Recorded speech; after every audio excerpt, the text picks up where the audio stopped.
kind is hardly a thing to be encouraged in others. Health is the primary duty of life. I am always telling that to your poor uncle, but he never seems to take much notice. As far as any improvement in his ailment goes.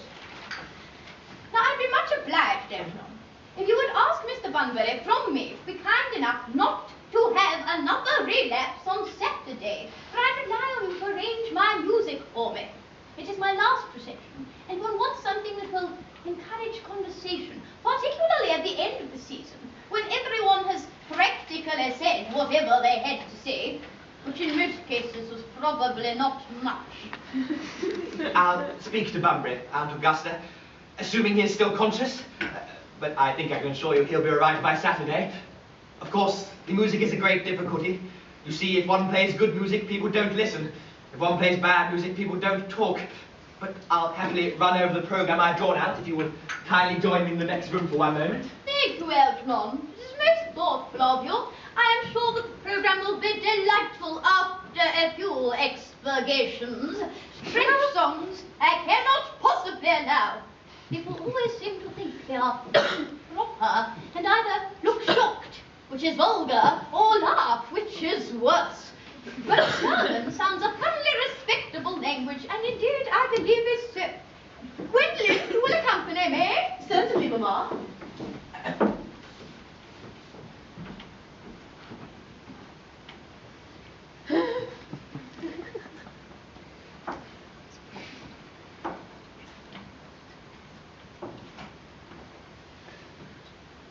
Charming day it has been, Miss Fairfax.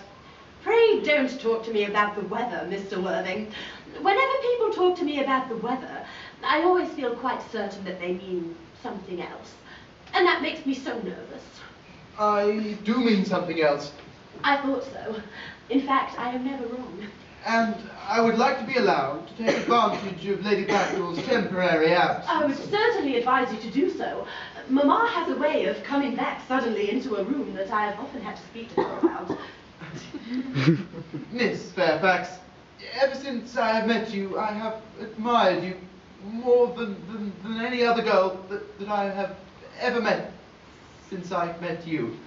Yes, I am quite well aware of that fact. And I often wish that in public, at any rate, you had been more demonstrative. For me, you've always had an irresistible fascination. Even before I met you, I was far from indifferent to you. We live, as I hope you know, Mr. Worthing, in an age of ideals, and my ideal has always been to love someone of the name of Ernest. There is something in that name that inspires absolute confidence. Oh, the moment Algernon mentioned to me he had a friend called Ernest, I knew I was destined to love him. Then you really love me, Gwendolen. Passionately. Darling, you don't know how happy you've made me. My own Ernest. But you don't seriously mean to say that you couldn't love me if my name wasn't Ernest? But your name is Ernest. Oh, yes, I'm quite well aware of that, but supposing it was something else. You don't really mean to say that you couldn't love me then? Ah, that is clearly a metaphysical speculation, and like most metaphysical speculations, has very little reference to the actual facts of real life as we know them. Yes, personally, darling, to speak quite candidly, I don't much care for the name of Ernest. I don't think it suits me at all. Oh, it suits you perfectly. It is a divine name. It has a music of its own.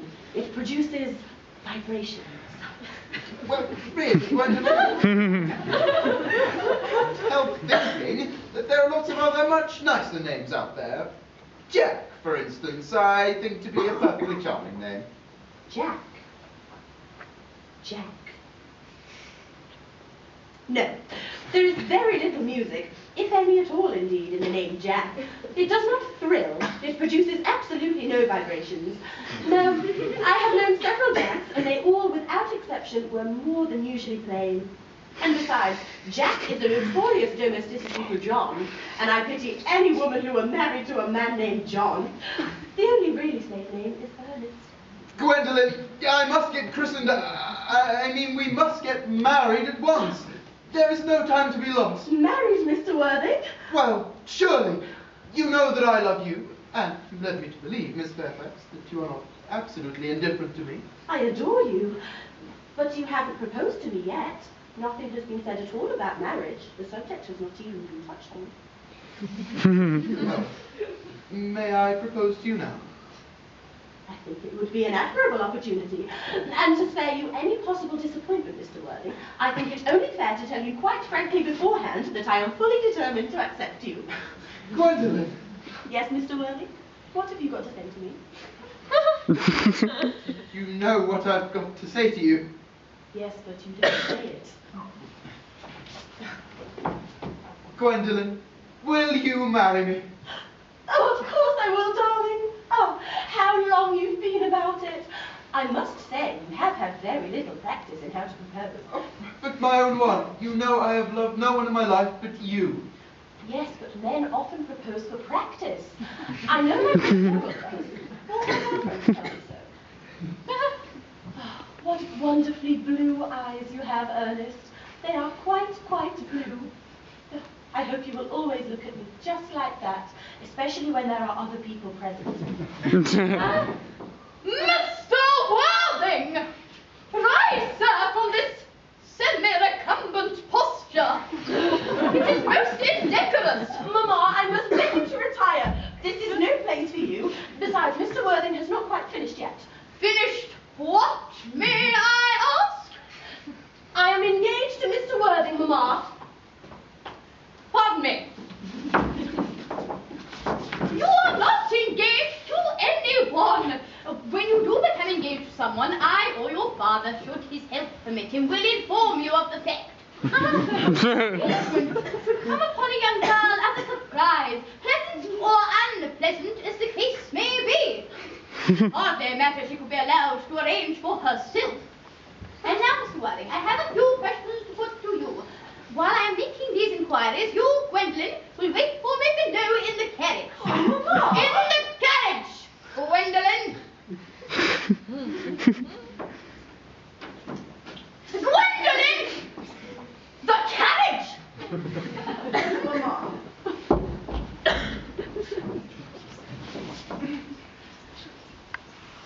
You may take a seat, Mr. Worthing.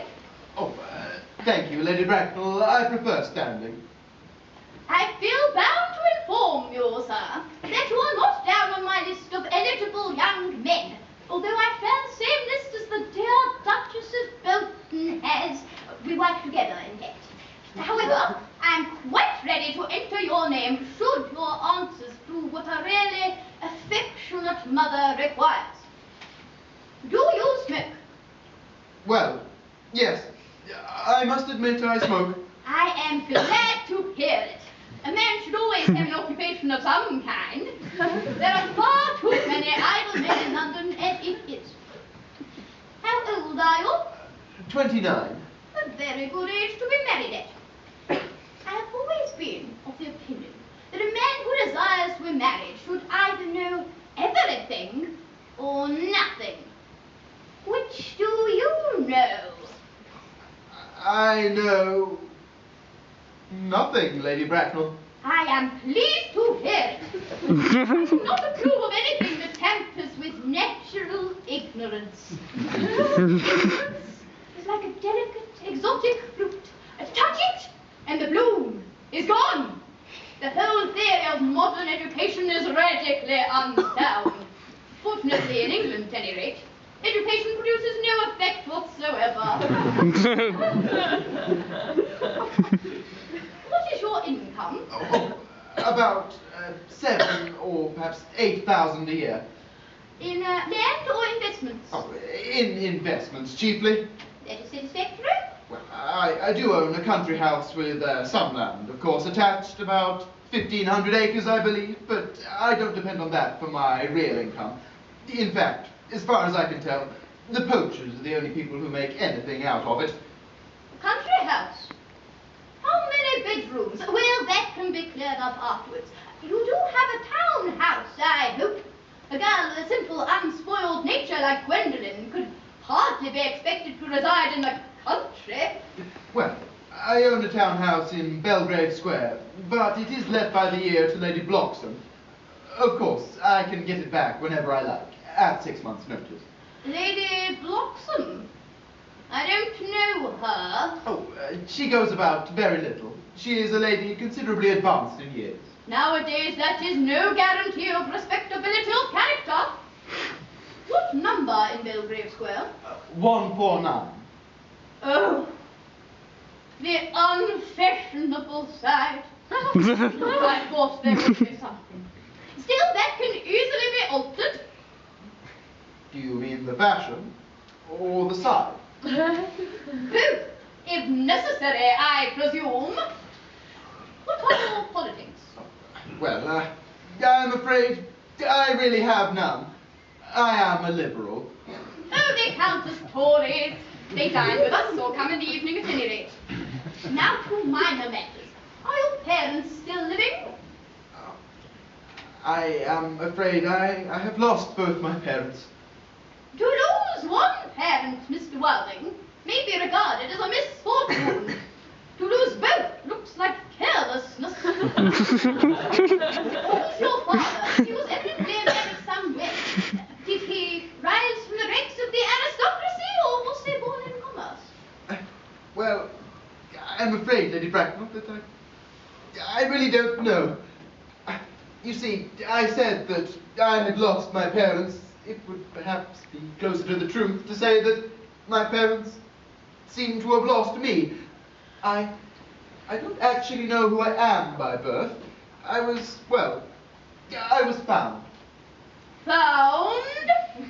Yes, the late Mr. Thomas Cardew, an old gentleman of a very charitable and kindly disposition, found me and gave me the name of Worthing because he happened to have a first-class ticket for the town of Worthing in his pocket at the time.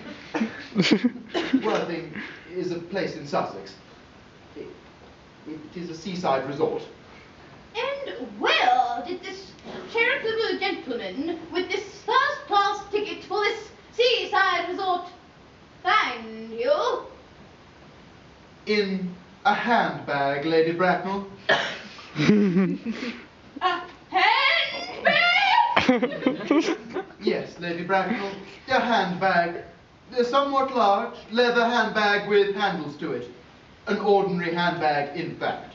In what locality did this Mr. Thomas Cardew find this ordinary handbag? The cloakroom at Victoria Station. It was given to him in mistake for his own. Cloakroom at Victoria Station? Yes. The Brighton line? The line is immaterial!